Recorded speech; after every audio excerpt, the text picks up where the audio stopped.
میں آج اللہ تعالیٰ کا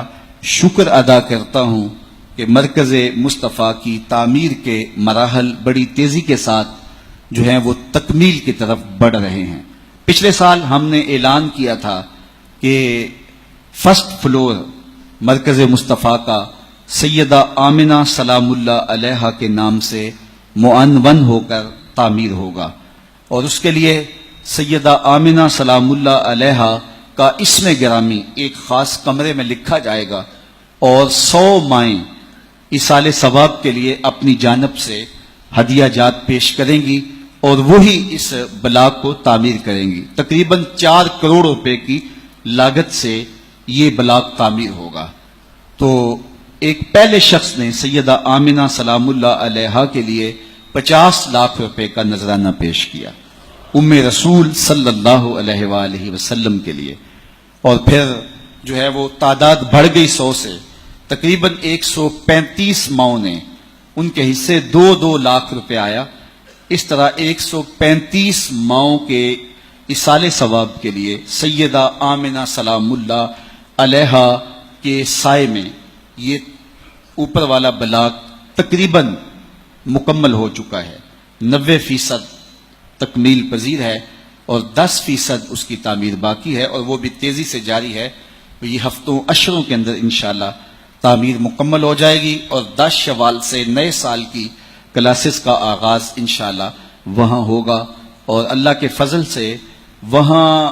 یہ جب مکمل ہو جائے گا تو 1200 بیٹیاں انشاءاللہ یہاں تعلیم حاصل کر سکیں گی، اتنی گنجائش وہاں ہوگی۔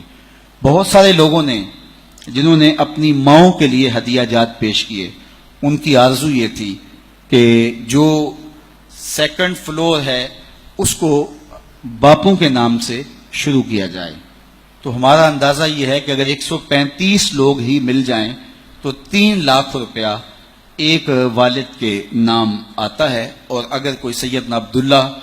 سلام اللہ علیہ کے نام سے رقم پیش کرے تو یہ جو ایوریج ہے کم بھی ہو سکتی ہے۔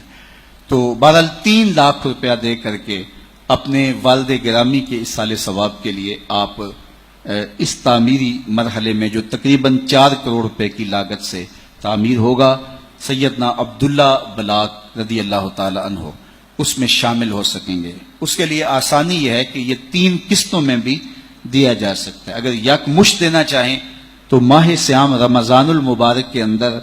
ایک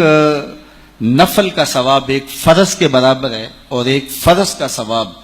جو ہے وہ 70 فرائض کے برابر ہے، تو اجر 70 گنا بڑھ جاتا ہے۔ تو اگر کوئی رمضان المبارک میں سارا ادا کر دینا چاہے تو اس جو ہے وہ بلاک میں اپنے والد گرامی وہ فوت ہو چکے ہیں یا بقید حیات ہیں، ان کے لیے ایصال ثواب کیا جا سکتا ہے، یا کوئی اپنی جانب سے اس میں شامل کیا جا سکتا ہے۔ ہم نے جو تعمیر کیا تھا وہ ماؤں کے لیے، اس میں ایک کمرہ مختص کیا جس میں سیدہ آمنہ سلام اللہ علیہا کے اسم گرامی کے سائے تلے ان 135 ماؤں کے نام ہوں گے، اور روزانہ اس کمرے میں ایک ختم قرآن صبح اور ایک ختم قرآن شام کو ہوا کرے گا، اور جب تک یہ مرکز جو ہے وہ رہے گا یہ سلسلہ جاری رہے گا۔ جو صدقہ جاریہ کا ثواب ہے وہ اپنی جگہ، وہاں تعلیم و تعلم کے جو سلسلے ہیں اس کا ثواب اپنی جگہ، لیکن یہ الگ سے اہتمام اور انتظام کیا جائے گا۔ اور اگر کوئی اپنے باپ کے نام سے جو ہے وہ سیدنا عبداللہ رضی اللہ تعالی عنہ بلاک کے اندر جو ہے نام شامل کرواتا ہے تو یہ اہتمام ہم انشاءاللہ وہاں بھی کریں گے، لیکن یہ یاد رہے کہ زکوٰۃ فنڈ جو ہے وہ اس میں شامل نہیں ہوگا، اس میں آپ نفلی صدقات ہی دے سکیں گے۔ مدرسے کے دیگر امور میں زکوٰۃ فنڈ دیا جا سکتا ہے۔ 1 کروڑ 80 لاکھ روپیہ سالانہ خرچہ ہے دارالعلوم کا، اور تقریباً 15 لاکھ روپے ماہانہ بنتا ہے۔ اگر یومیہ نکالیں تو 50,000 روپے ایک دن کا بنتا ہے۔ 800 طلباء اور طالبات 3 وقت کھانا بھی لیتے ہیں، اور ان کی تعلیمی ضروریات اور رہائشی ضروریات کو بھی پورا کیا جاتا ہے۔ ظاہر ہے مدارس دینیہ کی کوئی فیکٹریاں نہیں ہوتی، آپ مخیر حضرات لوگوں کے تعاون سے ہی دارالعلوم چلتے ہیں، تو اس میں زکوٰۃ فنڈ بھی دیا جا سکتا ہے، شمولیت کی جا سکتی ہے۔ دوسرا یہ ہے کہ 1 کروڑ 63 ہزار روپیہ ہمارے اوپر قرض ہے جو ہم نے دوستوں سے قرض اسنا لیا ہوا ہے. چونکہ ہم نے کام پورے سال کے دوران روکا نہیں، تسلسل کے ساتھ جاری کام رہا ہے. اب بھی اوپر والی منزل مکمل ہے تو ساتھ یہ جو گراؤنڈ فلور ہے اس میں انشاءاللہ جو ہے وہ کام شروع ہوگا. اور یہ سوائے فرش کے جہاں آپ بیٹھے ہیں اس کا سارا کام مکمل ہے.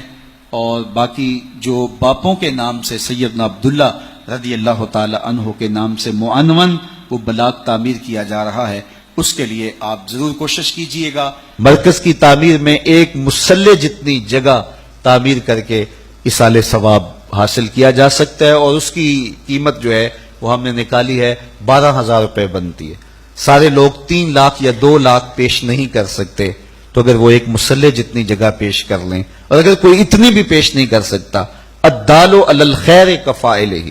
جو نیکی کی دعوت پیش کرے گا اور اس کی ترغیب سے کوئی شخص نیکی کر لیتا ہے تو جتنا ثواب اس کرنے والے کو ملا ہے، ترغیب دینے والے کو بغیر کسی کمی کے اتنا ہی ثواب ملے گا.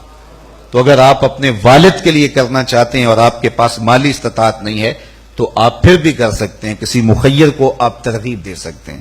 لیکن اگر آپ خود مالی استطاعت رکھتے ہیں تو خود اپنے والد گرامی کے لیے پیش کر سکتے ہیں. جس باپ نے ساری زندگی پرورش کی، پالا پوسا، جوان کیا اور اپنی ساری کمائی ہمارے اوپر لٹا دی، تو اگر اس والد کے لیے ہم کریں تو یہ ایک بہت بڑی خوش بختی ہوگی ہماری. گو ہم اس سے ان کا بدلہ نہیں دے سکتے، لیکن ہمیشہ کے لیے صدقہ جاریہ کی ایک کیفیت پیدا ہو سکتی ہے جس سے ان کی روح خوش رہے گی اور شاد رہیں گے وہ. اللہ آپ کو جزا دے.